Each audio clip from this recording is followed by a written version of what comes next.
second series of the night. My name is McCormill. This time I'm joined with the beautiful Andy Propercasts, and we've got another matchup here between Maverick Esports, South Dakota Coyotes. Now, Andy, this is a Midwest Division B matchup overall. Going on here? Yeah, I don't know if your camera's behind or not. That's like okay. Interesting. Well, all right. Well, there's me vaping. How you doing? Cool. Hi. Yeah, we got a great matchup coming through here. South Dakota versus Minnesota State University, the Mavericks out of Mankato, the West Division A. I mean, to be honest with you here, Alex, this division is quite odd, if you ask me, when it comes down to it. It's not exactly the strongest division as a whole, but if you want to make a name for yourself here, this one series as a whole will definitely be the one that you want to be looking out for. There's only really one series loss at the moment with this division. You would feel free to be able to make the statement that you could honestly be a top contender coming out of it. Undefeated would definitely be better as you take a look at the South Dakota Coyotes. Yeah, it kind of feels similar to the division that we just saw for Midwest Division C. It seems like there is maybe a collection of 2 to 3 teams that are really, I guess, the solid front runners overall, and then there's a few teams that are kind of just trickling down there towards the bottom. This kind of just feels overall the same way, but I mean, overall, the South Dakota, we can take a look at their roster real quick. Cryptic, Drewski, Rem, and then Pierce. Yep. I mean, Andy, let me just ask you real quick. Overall, this player Drewski, what is so important about him that makes South Dakota just so good? Well, I mean, it's Drewski, baby. Like, we're going to be talking about this kid for the entirety of the stream. I'm sure of you, unless he gets under, and then there's really no point to be talking about it. But Drewski brings a lot to the table when it comes down to South Dakota Coyotes as a whole. Like, when he came on the scene last season, didn't exactly have the most outstanding performance in the world. The rest of the Coyotes could not necessarily find what they were looking for. But then you go back a couple weeks ago, and what Drewski was able to really do for this entirety of the team was marvelous. 2.60 KD. That's not even KDA. McCormill quite literally was making fun of me because I was like, no, it's not KDA proper. It is a 2.6 KD in their match last week when they came back. And from outside of that, it's just the overall slaying power that we did not see from the Coyotes in their opening weeks. It's nice to be able to see Drewski come back. Cryptic was the captain of the B team just last year, is now the captain of the A team, and it's just going to create a nice little dynamic that the Coyotes absolutely needed. Yeah, well, the Coyotes, the only series they dropped was against Dakota State. It was a Game 5, Round 11 loss. Overall, hard points lost for them, though, not really all that close in general. So that's going to be the mainstay focus, at least for South Dakota early on. But we'll take a look at the away roster here for the side of Maverick Esports. And Proper, this is a team overall with a lot of chemistry. Yeah, I mean, chemistry as a whole, when you're thinking about Vanguard, not to completely, digress away from the conversation we're about to be having about the Mavericks out of Minnesota State University, Mankato, but the chemistry will definitely get you very, very far. I mean, look what Toronto Ultra were able to do going back to the CDL kickoff tournament. It's not that they were outslaying everybody, out-rotating everybody, but it was their overall just chemistry, their teamwork, their understanding, their blind trust. That's what the Maverick Esports are going to be looking to bring to this table. This team is still coming into their own.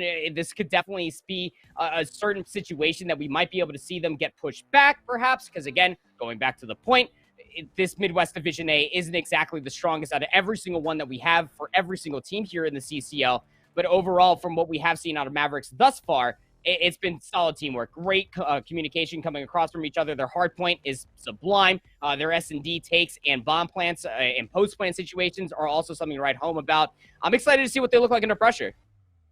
Absolutely. Well, before we go ahead and get into our games, obviously we have to take a look at our map set. First and foremost here, we start with our hard point. And, Andy, as we go through the entirety of the series, right, we're going to stop at map 3, talk about that a little bit, obviously, because, we see Control being here for the first time, at least for these two teams throughout the entirety of the season. But we have to get through a Bocage hard point first and then a Tuscan S&D. And just like the last series, we'll get a triple dose of Tuscan back to back to back. Yeah, I mean, that's a lot of Tuscan, man. But at the end of the day, it's definitely one of the more favored maps. There's a lot of good versatility, even though Tuscan will be here for Search and Destroy and Control. And we're going to actually get a really good look at what both these teams are going to look like coming into that Control on Tuscan. Again, to the point that was brought up in our first series of the day with you and Jesse, this is our first time seeing all of these collegiate teams on Control as a whole. But the one similarity that you're going to get in between Bocage Hardpoint and Control Tuscan, is a lot of SMGs, especially when it comes down to that B control zone. You're going to be able to see a triple SMG hit. You can take a page out of many other CDL players' books, and you can go quad SMG and just flood through the patio side. But I think the Bokash hardpoint is going to be quite telling to be able to see what these two teams, most importantly, what the Coyotes look like when Drewski is absolutely slaying out and is causing a lot of ruckus up front, pushing it all the way to the back line, getting favorite spawns for their team. It just has to come down to two things for me, McCormill, for this first map. Sure. Drewski going absolutely AWOL for the Coyotes. Their team picking up on the damage and the kills that are being found by Drewski.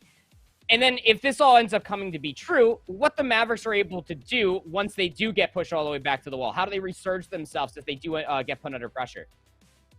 Yeah, and I couldn't really agree more. I mean, overall, South Dakota, they kind of rely on Drewski in general. So, I mean, that kind of just is the tale of just the one side of things. But, I mean, you look to the side of Minnesota State for the Mavericks, and, you know, it's just the inverse. It's shut down Drewski, right? Like, if you could take Drewski off the map, hey, good for you, man. It's GG's. Yeah, look fundamentally sound while you're doing that as well. I mean, when you're thinking about the Mavericks as a whole, you know, they haven't lost a single map. Even earlier today, they 3-0'd Iowa State. That speaks volumes, especially in this division. I already brought up the one single point that you want to look as strong as possible, you know, not dropping any sort of maps along the way, not dropping a series along the way. That would be one of the greatest things you could possibly do. But while you're looking fundamentally strong on hardpoints, locking down rotations, watching crosses, getting favorite spawns, bouncing back when you do go 3 or 4 down. Of course, easier to do it here on Bokash, but other maps down the pipeline for us, McCormill. These are the things we want to see out of this Mavericks roster. They haven't dropped a single map versus ST State, St. Ambrose, UA Lacrosse, or UW Lacrosse, excuse me. Yep. Definitely want to see what they look like versus this team here. First real challenge of the season for Minnesota State. But, I mean, overall, Andy, we go into a map of Bokash. We start here on P1. If Drewski, say, does get shut down, there obviously has to be more for the side of Maverick Esports to do. What kind of constitutes a map win here on Bokash besides just shutting down one player? Well, I think we lost Proper here for a second. No worries, though. We'll get him back here in just a minute. Overall, though, Blazy will find the first blood here and towards the middle of the map. Slowly starting to tick up the clock is the side of Maverick Esports. You got yourself 3 in a row. Almost able to find number 4, but Drewski will be there for a trade. You go back and forth. Pinstripe kill feed leaves us with about 20 seconds left on point number 1. 4:44 left on the play clock. 3 down for the side of South Dakota State. If you are the Mavericks, you've got control of the scrap time here, at least for now. But more importantly, the P2 rotations to go ahead and follow along with it. As Drewski will fly back all the way over towards the swamp side. This is going to be Wide Dog and Bladesy. We'll find another 2-piece.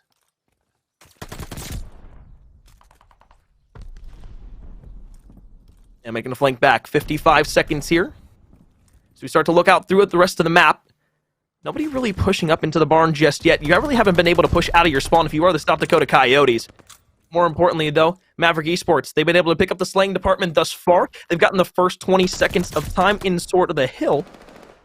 More importantly, you just got to hold the side of South Dakota Coyotes all the way back out and make sure they can't push in for an easy couple of seconds. The biggest problem here for us, Alex, is the amount of time that has already been accrued on Bokash. You talk about a map mode combo that typically goes up the game clock. Well, it's Bokash, man, and coming from with the chemistry, Bladesy almost able to actually take down, but went up against the juggernaut is Drewski, 7-4, leading their team as they charge. But Maverick, up top to bottom, systematic, if you will, from P1 all the way to P2, holding on to the favorite spawns, pushing as a 4-player unit. They're able to get so much good positioning, and that's just accruing so much time. This cannot go unanswered. South Dakota Coyotes, they got to start bouncing back here in Grannies. Well, Drewski can have a good map, but the rest of the team has to be able to complement that. Rem 1-7, Cryptic 3-8. And you look to Pierce. Yeah, sure, you're getting a little bit of time in the hill right now, but you have yet to come away with a kill inside of the game thus far. A couple of shots in towards the middle of the map. Sprepp is going to be the first one there to fall as Drewski will fly around the corner. Wide Dog will take down Drewski, though, in a 1-to-1 trade. Rem from behind will find one. Looks for number 2, but Bladesy on a quick hop around the corner will be able to find a few. They're going to start flooding all the way through the front of the hard point, but once again, it's just all white in the kill feed. South Dakota Coyotes, the slaying pressure just can't get there at the moment. No, yeah, I mean, at least you got yourself a nice little consolation, handful of seconds, but now you're down to scrap time. Here on Bocage, you cannot let that go unanswered. You're going to see South Dakota Coyotes try to hit this one more time. Cryptic, Rem, able to at least pick up a couple kills, but still got Bladesy just kind of hanging out in the back, and Wildre's going to be like, what are you looking outside the window for, pal? I'm right behind you. We'll end up taking them down in return. Just down to the scrap time at this point in time, McCormick. You know as well as I do, the rotation from 3 to 4, not exactly a long one. It's an uphill battle, though, for Mavericks. They do have those favorite spawns 4-3, doing a good job, though, battling through grannies. And then you also have Bladesy working on the long flank for an early break.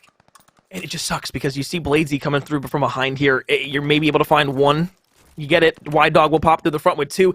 And South Dakota, they just completely gave up the south side of the map. They paid no attention to it. They rotated even late over towards the next hill, and they need tons of time to get back into this game. Right now, you're just trying to hold around the outside, make a pinch play in towards the middle of the hill if you are the Mavericks, and that's exactly what you've done. You're able to get those first 2 to 3 kills. Now you're looking for a few more. 30 seconds left on the point. And South Dakota, who should have had the rotation, basically don't walk away with anything except a couple of dead bodies. You can't even walk away with those. Those are heavy, man. Right? Like, ain't you mad, like, dude, walking away with all 3 of your teammates' dead bodies? Like, first of all, you don't have enough arms to do that. Second of all, you'd have to bench press at least over 1,000 pounds, which honestly I can see happening, but you'd get tired eventually. And it looks like that South Dakota Coyotes are. No, I can't. I'm sorry. I'm not a big Chad like you, Cornmeal. But again, Mavericks Esports, though, what they are just continuously doing so well is that they are, again, relying on that one point that we highlighted, just hopping into this map. In this series as a whole, their chemistry from top to bottom, they look so clean. Everybody is soaking up hard point time. Everybody's finding kills. Even when Bladesy went on that long flank, it was a nice fundamental break and pinch that came through inside of the barn. Very tough to do, but Maverick Esports make it look seamless. This little string together of kills here for South Dakota. They push in towards the point. Last hill in our first set of rotations, so about 30 seconds left. We'll be back into the middle of the map. However, this is a good bit of time here for South Dakota to be able to find themselves. Either way, though, every time there's something good in red, the white team of the Maverick Esports, they come marching right back in. They wipe the map once again. They find themselves the rest of the scrap time over towards P5, and sure, they'll get broken in one more time, but really all that's going to amount to is about 10 seconds of pondering yourself around the map, just trying to find position. Yeah, exactly, just that. And you're just going to kind of meander your way back through the middle of the map, Drewski, trying to at least salvage this. 17 and 14 for the kid, going in towards the second set of rotations. Not exactly getting all of the help in the world. I mean, yeah, Cryptic, Rem, 10-19, 10-16, respectfully, but you got Pierce going triple negative, trying to get inside the hard point and just existing. That type of mentality will not work on Bocage. You will get hit 10 times over. You're not going to be able to get set up, stay on like Tuscan P2 or on Berlin P3, P4. You're not going to have that opportunity. South Dakota Coyotes, they need to be a little bit more proactive coming into the second set of hills. Well, silently under the radar, Wide Dogs found himself 3 in a row. Almost was able to find 4, but 20 and 12 so far inside of the game. Again, Drewski not having a bad game for South Dakota. No. Nobody really able to get much time in towards the point. That much is bitterly obvious as we look at the scoreboard overall. But, I mean, you look at players, again, 10 and 21 for Cryptic, but Pierce, 5 and 17 overall. You're almost quadruple negative at this point, and it just needs to... you got to step up. I was going to say something, you just got to step up, man. Yeah, it's legitimate. It's just that everything just needs to come together. And that's, again, one of the things that we really highlighted for Mavericks. And this is quite literally why they're going to continuously be very underrated, especially inside of this region so far, McCormick, is because they're able to do things like this versus teams where, you know, we would already speculate that it was going to be a very close match. Bladesy getting twisted outside over by the water wheel, able to take down Pierce and slam them through the cobblestone as well. This is turned into yet another money hill for Maverick Esports, much like it did through the first set. You can see what South Dakota are already doing. I mean, they have to concede this. They don't have to, but they are continuously, because Mavericks are just cutting them down on every single cross. Going into this game proper, it was about a 175-point differential between all the different hard points that Maverick Esports have played in hard point, and you can see just why. 5 in a row here for Spur Up. You look for this hold for the scrap time on P2. You don't really have anybody pushing in towards middle of the map, even to try and contest this. You're setting up for P3, but as I say that, you have Wide Dog, who's making a flank all the way back around. They don't even recognize that this player might be there. Spur Up almost turns on a player, too, on screen. And now they'll finally look to the back for Wide Dog, but he's already made his presence felt, known. And of course, now the rest of the Maverick roster can just start pushing this. They don't need 5 to 10 seconds at the beginning. They can just wait and then break. Yeah, leader's advantage in a nutshell. I mean, leader's advantage is about like 125 points on Bocage. Yeah, it's a little casual leader's advantage, but South Dakota not going to go down without a fight. They have those close spawns on the backside of hedges, and here comes the hit, but Spirit That's a little angle coming through. Did they go for the reach out? They sure do. Now, it will be a 1-for-1 trade, and trades will continuously be good for Mavericks, considering that they have that leader's advantage that I keep talking about. Just need about 30 seconds or so here, Alex, and we will be setting ourselves to a search. Oh, tell me how you feel. Well, we know that spells bad juju usually. However, with the way things are going right now, it doesn't look like bad juju is on the table. The only thing that's on the table is potentially 6 in a row. Fortunately, though, if you're South Dakota, you shut that down before that gets a little bit further out of hand. Another one there, though. Y-Dog will find 2. Spur Up will hop out of the point for now. We will have to rotate towards the barn, but that's not going to be really any much of a concern for Maverick because South Dakota, well, they still haven't been the spawn trap like this is checkmate control. Because Spirit, even just like long-range body shots, and it's going to get rock bottom the second that they walk in by Drewski, who, again, by no stretch of the imagination is having a tough game, or a bad game, I should say. It's just the collective of the Coyotes as a whole. It just doesn't seem like a wolf pack now, does it? The Mavericks, though, stampeding over top of the competition. In for 4 or automatically will be Coyotes, but it's broken up. The close spawn's right around the corner. Just 10 seconds needed for Mavericks to take map 1. Drewski will pop in. Tries to save this hard point like he's done all game long. Won't be enough, though. 3 streaks come in. Drewski's there. Sure, you're holding on for a bit of time right now. You're just hoping that you can maybe get to that 100-point mark overall in the game. 242. Last few pushes are going to come through. Maybe 2 more players from South Dakota can make a difference here, but as Y-Dog finds 1, the second trade comes in. You have 1 player left alive, and Drewski, who's going to go ahead and fly on in. But that should just about do it. Okay, we're going to at least see 1 more hard point here, so this is just trying to hold on for dear life right now for South Dakota, and you might actually be able to get across the 100-point mark with this hill. I mean, yeah, small consolation prizes. You keep the gunny warm going forward, because to play perfect hardpoint on a map like Bocage is very unheard of. You'd have to almost be able to not drop a single gunfight, but the setup looking pretty darn strong. They're actually reading Mavericks on the backside. Pierce needs to pick up a few more kills here over by the willow tree. Is going to get pinched, and yeah, that's the last nail in the coffin right there. Spirit able to solidify that through the tunnels. It's going to be Mavericks take map 1 with a definitive scoreline, 251-08. Well, feel like we knew the ending scoreline was going to be somewhere around that from relatively early in the game. Unfortunate, though, for Pierce, as you end the game 8-28 overall, and I hate to keep harping over and over again on it, but again, on a map like Bocage, where, 40, 50, 60 bombs are almost frequent at this point, you would love to see at least double-digit kills. Oh, absolutely. I mean, you almost have to see double-digit kills at that point, McCormill. If you don't see the double-digit kills, then that's typically what ends up happening. But it goes even more so than that, too. You don't always have to find every single kill, right? It's about finding the right kills when it comes down to hardpoint. Even on Bocage, you can, play like New York Subliners versus Minnesota Rocker, just as an example. They got completely milliwapped as far as the slaying department was concerned, but they still found the right kills to be able to get inside the hardpoint, even though that map was incredibly close. It just comes down to being able to find those kills in a nutshell. The only person that was able to find anywhere near a resemblance of value when it comes to objective kills, no one's going to be surprised by this when I talk about that Coyotes, is Drewski. They had 14 objective kills. The closest person to Drewski as far as objective kills were concerned was somewhere near like 6 or something like that. But when you go back to the stats, you can scrub back in the Twitch VOD and go back and look at the stats for that game. Top to bottom, Mavericks. This is why we talk about their chemistry. They're always making sure there's always someone inside the hard point. They're making sure they're cycling out players to be able to rotate all the way through. They're cycling players to make sure that they can always get these players on exit. It was just beautiful hardpoint going forward. There was not really many things that I could harp on from them. I mean, for the Coyotes, the one thing I will say, at least to me, stood out a lot, was the frequent inability to watch key lanes while the Mavericks were making pushes up the map. I saw time and time again, they would leave a flank route open, and then all of a sudden, a player from the Maverick Esports roster would be in the back spawn, fighting for a few positions, but more importantly, getting inside of the hill and being able to straight contest before the hill had even popped, after the Coyotes had got out early on a rotation. And it's just little things like that where, that doesn't only show that there's no coordination on the roster, it just goes to show that everybody doesn't really have trust in one another. When you're all watching the same lanes, all that's showing is that you don't trust your teammate to be able to hold down a different lane or the lane that you maybe want to pick up, and then that leads you to just watching the same thing, leaving something completely exposed, and well, then it's, kind of build yourself a cake and then watch it get all eaten away. Somebody breaks into your hill. I hate when that happens. Yeah, man. I hate when I physically make a cake, and then I got Seymour and Cruz and just come bursting through my door, and they just eat my entire cake, bro. It's just...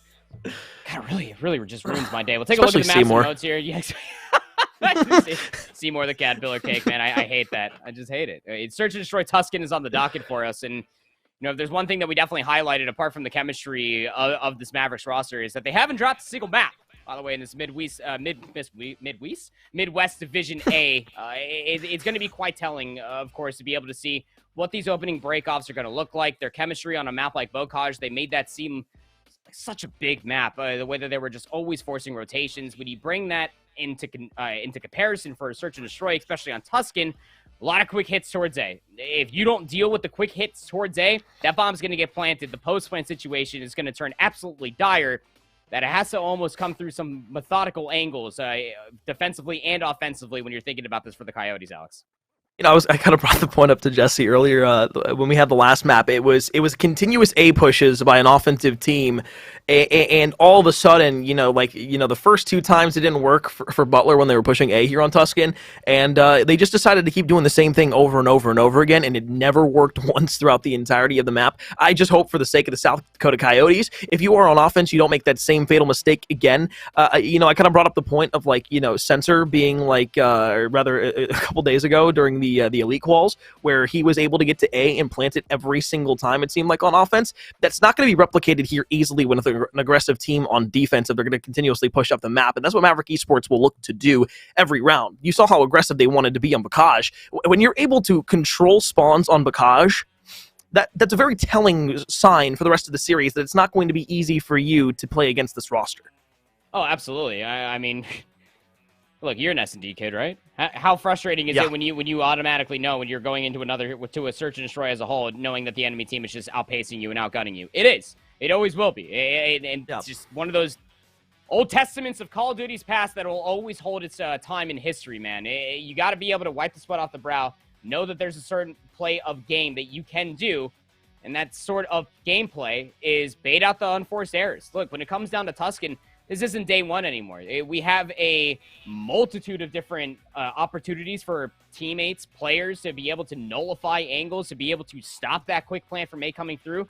A lot of set nades need to be learned. A lot of timings need to be able to be found. But as long as you're able to almost play that very slow and reserved game, maybe play off of Drewski, finding that pick in the middle of the map, waiting for one of those players here of the Mavericks to overextend, you can really put them on their back heels, or I guess hooves, as it might be.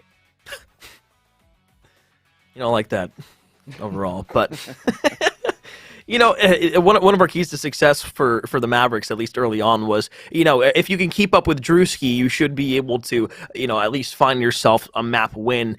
Overall, I think not only did they keep up with Drewski, but obviously accelerated far past that as an entire team. And it's not hard when everybody else is kind of just sprinting at you on the Coyotes and feeding you a couple of kills, which immediately can turn into 4 versus 3 scenarios, which then you can just knock down with easy 1-to-1 trades even and still walk away with hill time. Here in Search and Destroy, though, it's the same thing. However, I'm very, very scared for the Coyotes simply due to the fact that getting those first bloods seem like the hardest thing to do. At least if there is one mode that I could say, if you are going to have Drewski be the mainstay slayer for this roster, I mean, maybe, just maybe, you fly forward, you allow Drewski to get 1 and 2 of the round, and that's kind of your win condition every single round in the S&D, but that's not something you want to have to rely on.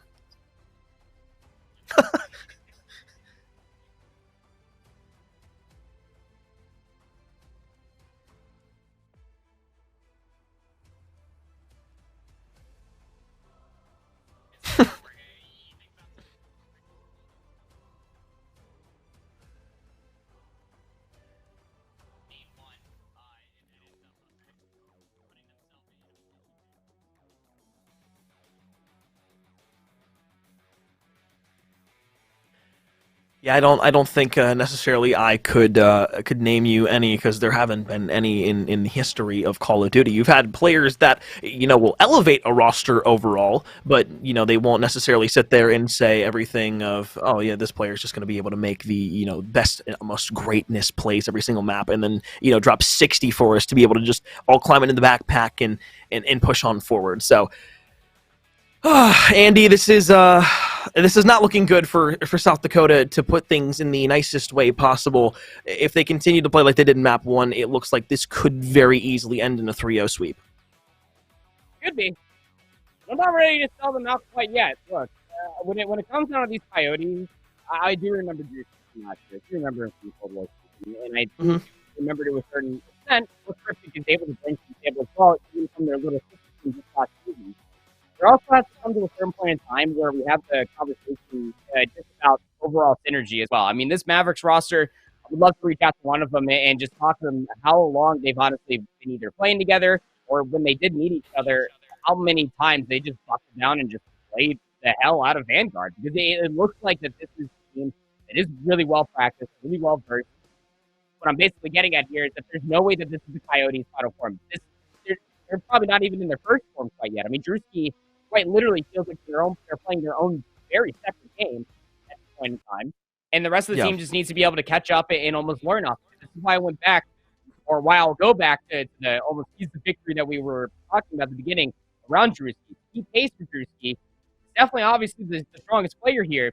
But when you also have Cryptic along with them as well, I guess we could call them quote-unquote veterans of the CCL at this point playing last season, you almost have to look up to them to be able to have this team really come together. I mean, again, these are collegiate athletes. You can't really always hold them accountable for, having lack of scrims or lack of practice.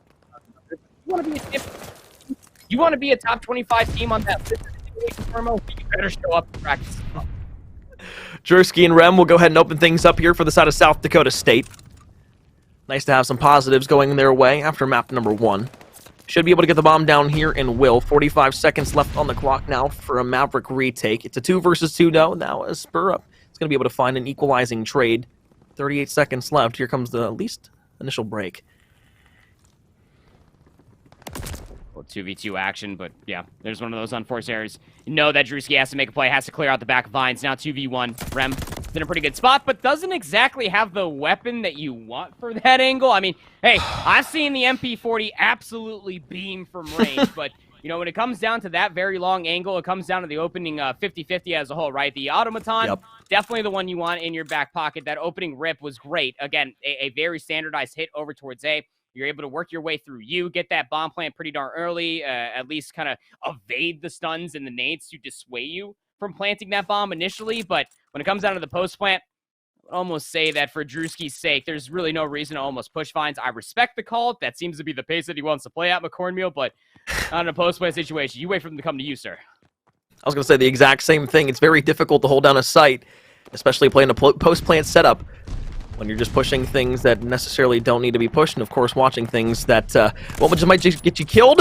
As I say that, you peek around the corner. Guess who has the sniper? Spur up. First blood on the board for the Mavericks. 2 quick kills in the round. Now it's a 2 versus 4 on a retake. At least you have Drewski, and as I say that, well, one walks directly into the ADS again. Look, it's either you bring out a sniper and you try to chow them, or you just never look down that line of sight again. Because, I mean, Spirit just did you dirty. I mean, like 2 quick kills, 2 slow challenges around the corner. What did you expect was going to end up happening, right? I mean, this is 4 kills in a row through 2 rounds. Has a chance to be able to play for a glide bomb in this upcoming round here for the Mavericks. And it's on defense nevertheless. Spirit is actually going to be that player, that lone island player to play over by maps. Here come the Coyotes on their offense, so that it's going to come down to this mid lane pressure. Nice little chow to come all the way through. 2 quick kills coming through for the Coyotes. It's looking good. Well, we saw this the last time, although it was 3 versus 2. This time they get that bomb down over towards the A site.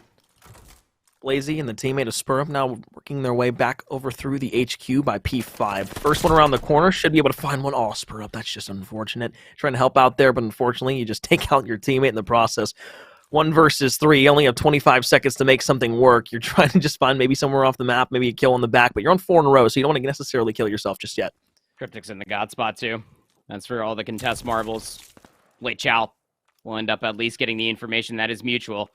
Well, you can see on the minimap, here comes Drewski on the backside of the Vine. Spirit is now up in the contest spot, but it's just a losing battle. If it's not against the kills, it's going to be against the clock as well. Drewski goes down, so Spur Up is able to get that 5th kill. Oh, was able to get the 6th. If he got that strafing run, that would have been insane, but still gets the glide bomb. You had that round to play with, and now you have a resource in your back pocket. Absolutely, and I mean, I get the wanting to challenge out there. You're at the end of the round. You're not really playing for anything except the streak. I mean, you have the glide bomb already. The second streak does help out a decent amount, but the glide bomb is really what you're working for anyways. So going for that second kill Overzealous, yes, but if he got the kill, I really wouldn't be harping on it whatsoever, so I can't really say much about that. Either way, though, offense is going to be working over towards that A site initially here. A few players go to the middle of the map. It's going to be a 2-hit, and now making a 3-hit for South Dakota all the way over towards the A site. They'll double back into the mid, though. Do they work for this quick plan? Now, smoke is out, and it seems like they're actually baiting out utility. I like this call. Look at where the bomb's going. Mammoth is actually full wrapping this around the alley side. Great little overview here from our observers. You can see that there's one player in the God spot. That's going to be Drewski, just waiting, licking their lips, waiting for the chow to come all the way through. But now it's going to come up to Pierce. Who is that lone player outside of maps? Got to go 1-for-1 here at least. I mean, you set up for this perfectly. This is the perfect condition for South Dakota to be able to find a trade. Oh, but he turns around at the worst time possible. Okay, they open the door up. Spur Up finds the first blood. You pop around the corner. Okay, it's a 2 versus 2 because another team kill comes in on the side of the Maverick. So, bomb should be able to work its way towards the B site. But look at the pinch play that's created now for South Dakota. Sure, you're not going to be able to play for a trade here. One might be in the back, and Y-Dog is searching, trying to hound that player down. Off-screen engagement going to go the way of Bladesy. Trade around the corner. Y-Dog challenge. Hip fire. Good for enough in the round win. That got a little scary there. I thought maybe the challenge around the bus comes through, but good enough for a 3-1 lead.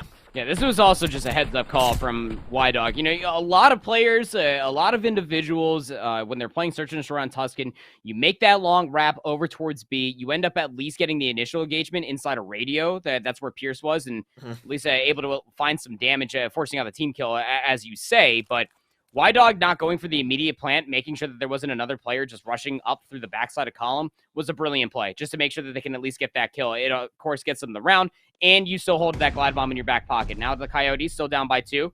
Going to be looking for this quick A plant. Cryptic's going to go ahead and stick it. Y-Dog will find that kill on top of the monument, but they're still pretty aggressive towards planting this bomb. They're going to get it. In the post-plant situation, I've definitely seen better, but they're going to have to be able to find a couple kills on rotation here. Trade going to come through. If you're Mavericks, you need to adjust, send a player through middle map next time if you're going to be hitting over towards A on defense, because this is just almost ridiculous at this point. You've allowed them to plant A without any contest 3 times in a row on offense. Cryptic around the corner, looking for one and potentially middle map. Around the corner, slide challenge. Spur Up has been so good. 8-2 here in the Search and Destroy. 1 versus 3 to go ahead and end the round. Drewski just has to stay alive. Won't be able to find the kill. The defuse will come through. And a marvelous retake from the Mavericks allow them now to have a 4-1 advantage. I mean, Spur Up is 9-2, dude. That's 5 rounds worth of play. And I hear what you're saying about setting a player through the middle of the map, but I respect the call just to play for the overall retake. You remember what happened on their previous defense. They actually did very aggressively, without getting any information off of stuns or nades, sent a player all willy-nilly through the middle of the map.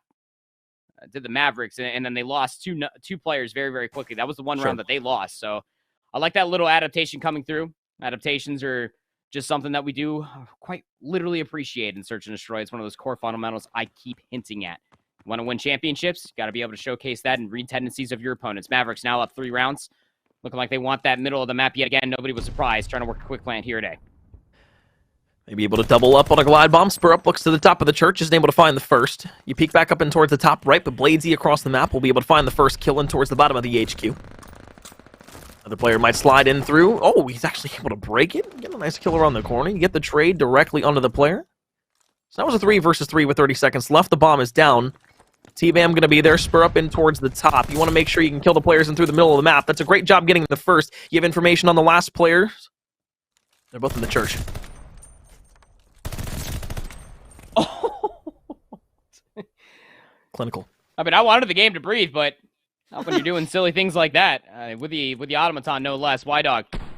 Again, yeah, just making not all of the plays of the world, but making the smart plays, just all off the information. This is, again, going back to what we were highlighting for this team. I'm going to sound like a broken record by the end of this best of 5, Alex. This team's chemistry is at an all-time high. I mean, there's really nothing that you can really harp on besides like that over-aggressive challenge a few rounds ago when they lost that one round to the Coyotes. No aggressive pushes have been coming through ever since. It's just all off of information. Now the Coyotes need to win 5 rounds in a row if they want to tie up the series count. They're going to try to work this plant at A. How well was that nade cook for Bladesy? Cryptic just eats it. That stun going to kill him? No, didn't even reach him. All right, so bomb planted here. Still 4v4, but Mammoth has some nice timing mid-map. Oh, here comes the glide bomb in over the top as well. He should be able to find the last one. At least you get information. You just killed a teammate in the process. So, quick work of the Coyotes here in map number 2. The Mavericks steamroll them with a 6-1 win. It's a 2-0 lead in the series now proper. And, well, it seems like the hope is slowly but surely leaving the side of the Coyotes as we leave this Tuscan map. Yeah, frustration aside, it just genuinely feels like, and I don't want to continue to harp on them again. These are collegiate athletes. We're just happy to be able to see them play Call of Duty to any sort of extent that we possibly can. But it's one of those things that it's just the chemistry is not there. The blind trust to be able to know that cross is going to be held, that if I retake bottom church, that you're at least watching that from the contest spot over by fire up top. These little nuances aren't there for the Coyotes, and it is quite telling for them as well. That it's not necessarily alarming for me, Alex. We still have a lot of weeks as far as regular season play is concerned for them to be able to find that within their own selves, to be able to find their strengths, to be able to play around some of these players that we were highlighting, the more veterans, if you will, in between Cryptic and Drewski, to be able to make sure that this team comes together as a collective four. It doesn't necessarily always have to come down to as far as team scrims. You don't always have to be playing the game to learn the game at a better shot. Their angles, their centering, that's not the problem. It's their understanding and timing that really needs to come all the way through, and that's exactly what Mavericks are just milly-whopping them on every single time. I'll ask this last question before we throw things to a quick break. What do you feel in terms of overall maybe anxiety for the side of South Dakota when it comes to later on in the season, at least right now from where they stand comparatively to the rest of their division? I don't know if anxiety would be the right word to choose here for the Coyotes. I think that you just don't want to get deterred. I think that's what it mostly just comes down to, is that, when we're talking about like certain other teams and a lot of different other divisions and a lot of other different regions across the CCL, I mean, we have so many different damn schools that this could also apply to, is that you just don't want to get deterred from a loss like this. You know that you're able to at least take wins off of the other teams in some of these divisions. Again, there's still a lot more Call of Duty left to be played. That say, even if this does kind of mark you down and you do have the second loss on your overall record, you just got to be able to take those W's where you can, study that VOD, don't get deterred, know that the championship could absolutely still be contested for, and then maybe you won't get first as far as your pool is concerned, but still, you're able to at least cause some damage and some ruckus coming around towards the end of the season. Coyotes looking to stay alive here in the series. We'll go to a Tuscan control, but before then, we're going to send things to a quick break. When we come back, potentially the remainder of this best-of-5 series. I'm McCormiel. That's proper. We'll be back in just a moment. Quick and short delay, but we are back with a still image of Proper Cast. I mean, just look how pretty he is. From his eyes to everything about him. The man bun stands so top above him. Andy? Don't you just love it? I move so slowly that you just can never actually capture my movements. Yeah. Okay, Drax. Hey, look, technical difficulty is certainly always going to be a thing, but we move on. The show must go on. Now you just get to stare at me, staring into your soul. 2-1 or 2-0 up in the series so far are the Mavericks over the USG Coyotes. And, well, it's got to be done here on the control now, doesn't it? For us, Alex, we are staying on the same venue, but the mode will be changed. This is the first time that both you and I get to actually see these two teams on control as a whole. Now, they did end up playing this mode earlier, where both of them were able to take it in their earlier matches. They both won 3-0, but this seems to be quite the difficult task for the Coyotes when it comes down to this region here in Midwest Division A. They just cannot topple over top of the sheer chemistry and raw power that is the Maverick roster. Yeah, I mean, Control's going to be so much different than Search and Destroy, right? But with the comfortability that came with that S&D for the Maverick Esports players, I just have to kind of go off on a limb here and say that not necessarily do I expect this Control to be a 3-0. I think we can trade some offenses and maybe some defenses, or rather some defenses and maybe some offenses in there. But overall, I have to give this, again, just a kind of that tip of the hat to the Maverick Esports roster. Minnesota State University have looked really, really good throughout the entirety of the series. And, you know, it's still early in the season. I understand that, but this definitely could be a powerhouse team that we watch for later on in the year, especially since they're only going to continue to prove from here on out. Oh, absolutely. I mean, I'm actually quite interested to be able to see what this Mavericks Esports roster might end up looking like later on down the line with more practice when they do end up scrimming different teams, once we do end up getting to that oh-so-joyous playoff run where they get to play different schools across different regions and divisions. There's a lot more COD, obviously, to be played before that. But the same could be honestly said about the Coyotes. Again, I talked about this before we ended up actually hopping to the break, that I was actually quite stoked to be able to see what they would look like off of short practice with Drewski coming into the mix. We knew what they looked like just last week with just overall slaying power, but that's by their lonesome. Just an individual player won't be able to completely turn the tides when it comes down to a Call of Duty match. It doesn't matter the game mode. Sure, you can get a 1v4 in an ace, definitely helps in a search and destroy round, but to consistently do that, especially in a map like Vanguard with the TTK being where it is, the movement and everything else, you need to have good team chemistry. And I think that the Coyotes definitely have ample time to be able to do that even before playoffs come. Yep.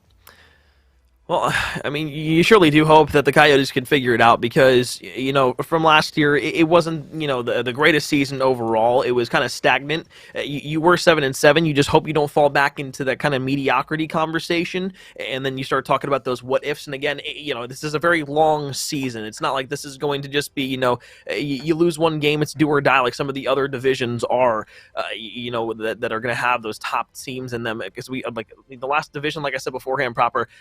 When it was the matchup between Butler and Redbird, it felt almost like a must-win situation there for Butler simply because Redbird mixed up with Illini and Shrine.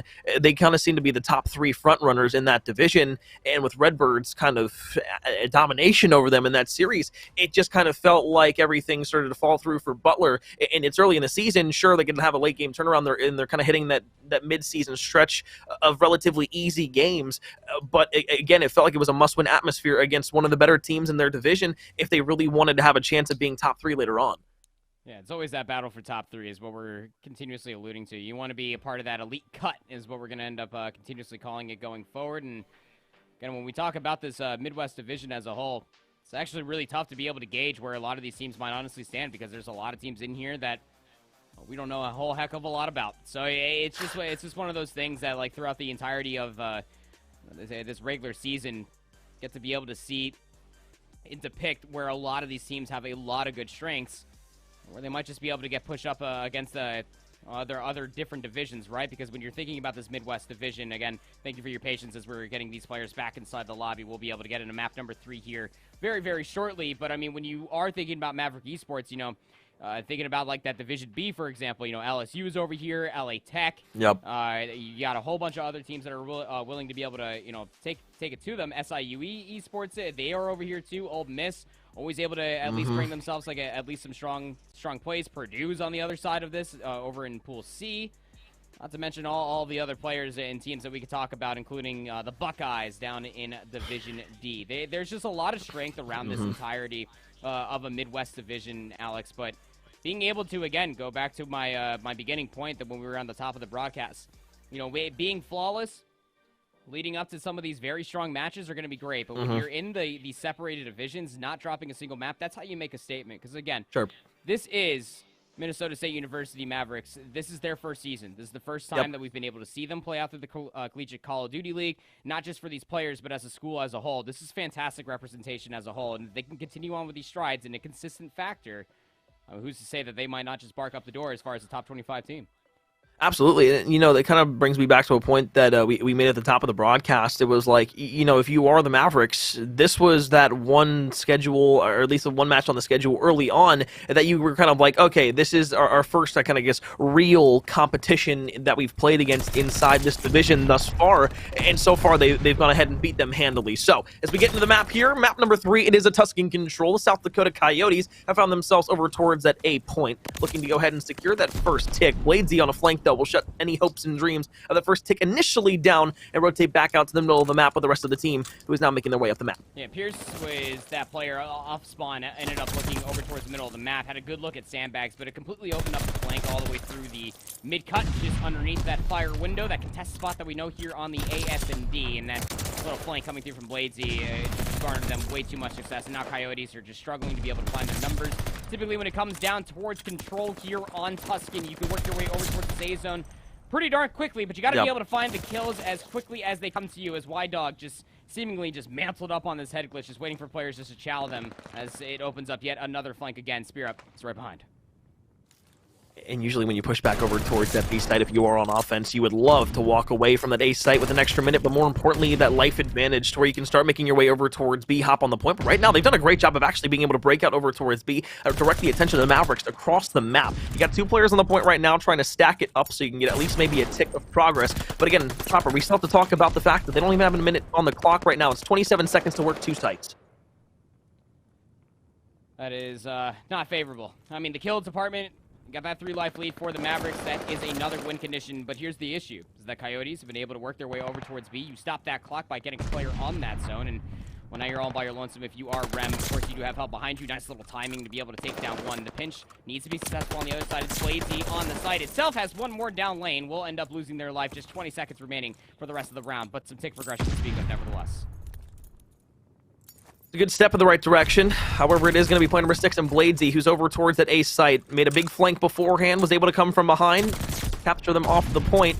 Once again, tries to do the same thing, though. Prolongs it long enough for Y-Dog to come through the middle of the map. The last 2 players from South Dakota, they're going to be close enough to touch a point, are going to start making their way up the map. Bladesy around the right side shuts it down. Hopes and dreams of an offensive round here for South Dakota come tumbling down on only 1 tick of progress over towards the B site. So once again, it is this out of Minnesota State University that do enough to get them another round win and put themselves up in the control early on.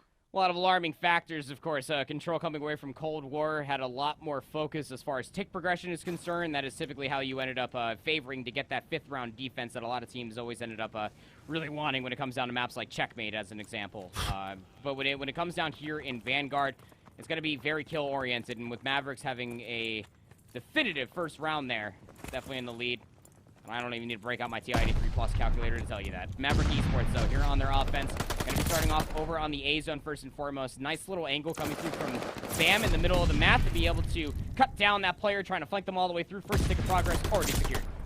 And they've already got 4 lives off the board immediately. 5 in a row here for T-Bam.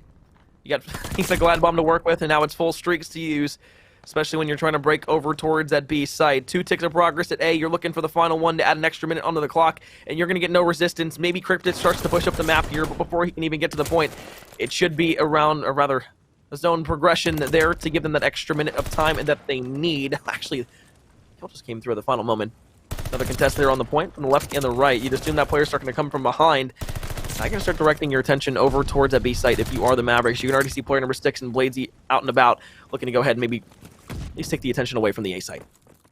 Bladesy's that player that is constantly just being absolute nuisance at the back, especially on hardpoint and everything else in between. T-Bam is actually able to remove himself a glide bomb off that early spree. Should guarantee them the kill. Thank you to the change of Fortify that the glide bomb is going to finally be able to get themselves that elimination. And, well, now it actually comes down to a fight on 2 different fronts. You can see the Coyotes kind of split as far as what they want to do. The problem is now they're trying to cut through the middle of the church. They're going to get cut down by 1 player. You try to get yourself back over towards the A zone. There's going to be another player waiting for you. They deal with the reinforcements on the backside of B, but still going to get 60 seconds on the board here will be the Mavericks. Lucky enough, they send more players over towards A initially, but the respawns are close enough to go ahead. Hold on to B, so it's only 1 tick of progress that is the damage that the Coyotes have to deal with now. With 1 minute and 45 seconds left, it's 19-12 in terms of the overall life count.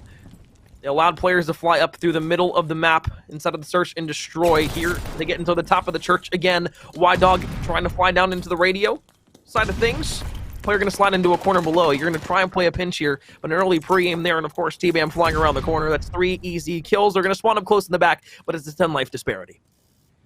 That's a pretty big disparity at that, but 1 break is all you might need if you are the Mavericks to be able to do this. South Dakota, when you're thinking about this, you just need to be able to hold the angles, wait for the engagements to come to you. Play that nice patent and aggressive, but spear up.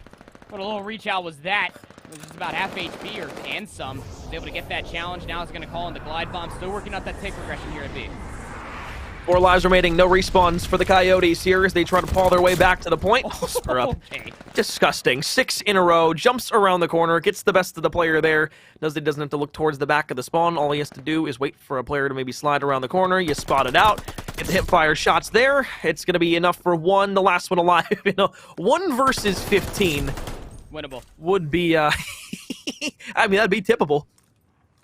No, at this point, you just don't want to feed any more streaks, but they will come find you. Of course, mutual information coming all the way out, and it's just one of those, progressive notions that needs to come all the way forward, for this last player for Rem. You know, you get that last kill inside a radio, and maybe just try to reposition yourself going forward a little bit, so that way, you know, it's just not an easy read for that last kill to come all the way through. And when I say don't feed any more kills, well, you can see what it already means. Spirit has an opportunity to even lap themselves some streaks if they do go down here. Still has that strafing run call and the glide bomb there at the end, but luckily enough, no other player was on any sort of amount of streaks whatsoever. But the next uphill battle, if you didn't have to already tell by the canter of my voice, it's not going to be an easy one. It's going to have to be a reverse sweep here in the control to start the reverse sweep in the series.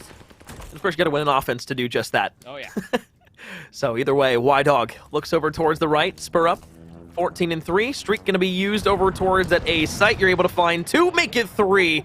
That's probably the best utility I've seen out of a strafing run thus far this year. Oh, absolutely. I mean, you know, typically I'll see it take down 2 teammates, maybe 3, and then maybe 1 enemy player.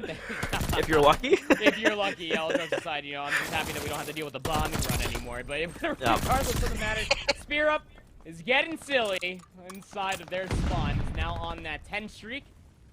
Has themselves that strafing run to play with still. Beat him every kill, he could get a nuke.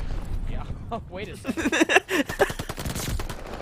Oh, man, Spear Up. This is Spear Up, Joe. We are here to stay for a little bit. Pushes over towards Fountain as well, and the Coyotes just can't find anything. They've only found 3 kills, make that 4 as they finally deal with Spear Up on that 10 spree. It's going to be Pierce on the backside, but where there was one flank covered, there's another one coming through from Vines. Only one person right now in South Dakota is positive.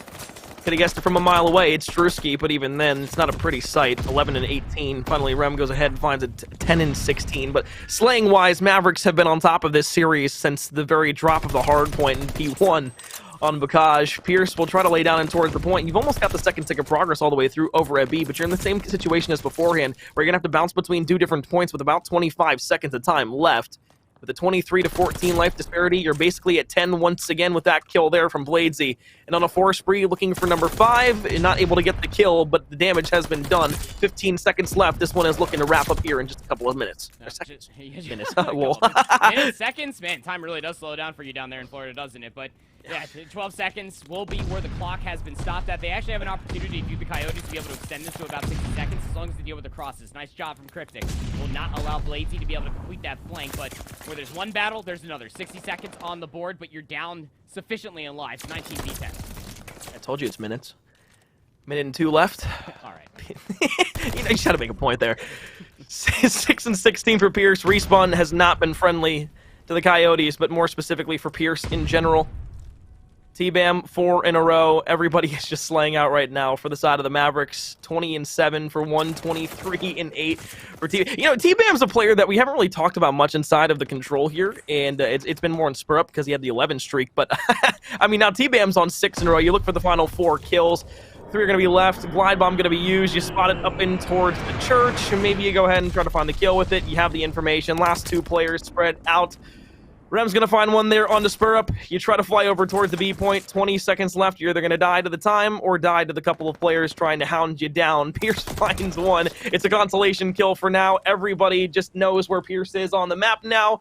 The Mavericks have done it. A nice 3-0 sweep in the control and a 3-0 sweep in the series. They stay high and flying inside of their division, but more importantly, will stay undefeated.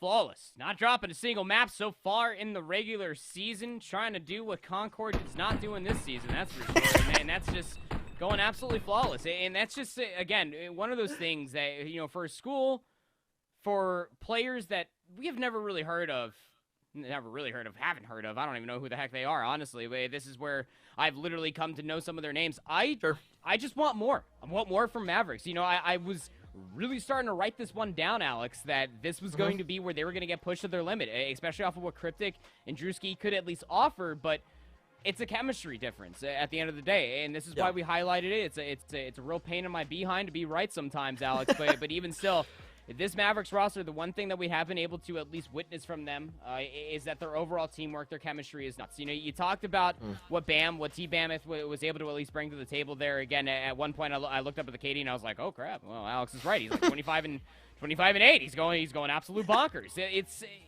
any one of them can go AWOL. If it's not going to be Spear Up, it's going to be T-Bam. We also saw what Bladesy was able to do on that Bocage hardpoint, going on an absolute tear, being able to hold their life for such a long time. And I quite like what this team does have to offer for itself. They are nice, controlled, fundamentally strong. And for a team that wants to be able to make a run when it comes down to the playoffs, once you get out of these divisional differences, that's exactly what you want to be able to see. We're talking about the Coyotes and how they can obviously bounce back from this, how there's still ample time ahead of playoffs to be able to make certain changes and adjustments to find their strides and come into their own. That's more alarming when you're looking at the side of Mavericks, because they already look this strong. They already look this nice that they're only going to get better going forward as weeks to come.